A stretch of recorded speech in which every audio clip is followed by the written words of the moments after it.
Meron lang akong gustong chika sa inyo mga kapatid. Baka lang may gusto makapakinig. Sarap siguro maging bayaran, no? Bayaran para gawin mo yung ginagawa mo, yung gusto mong gawin, no? Kaya lang kasi, pag bayaran ka, hindi organic. Usually, hindi taos sa puso mo. Pag bayaran ka, hindi meron ka script.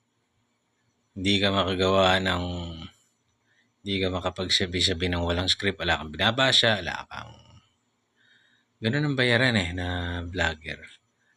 O vlogger especially kung meron ka pino-promote na politiko, celebrity, gano'n.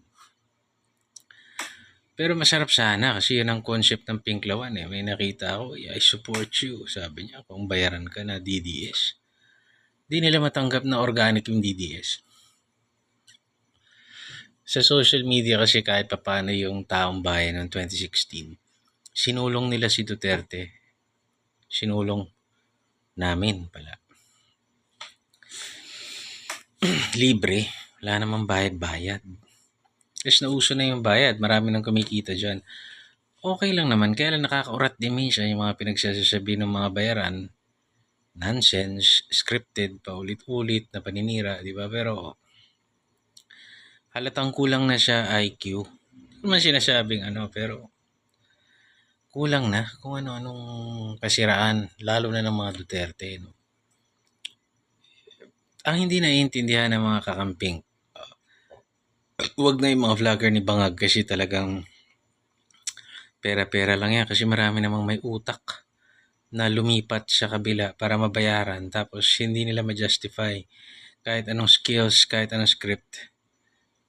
Naturingang may utak, nagmukhang tanga nung magmumukha kang tanga kapag bayaran kayo kasi you stick to the script ang hirap ipagtanggol lalo kung tanga o Bangag, paano ipagtanggol, di ba?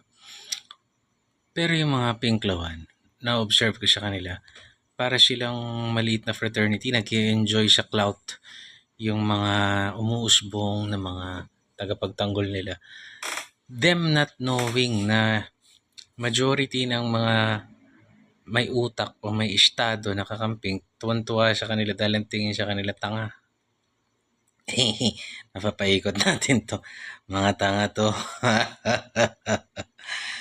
They enjoy na, oh, you're smart.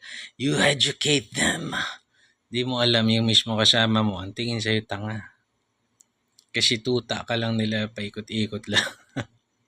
Sila Duterte, walang imik. Pero pinagtatanggol na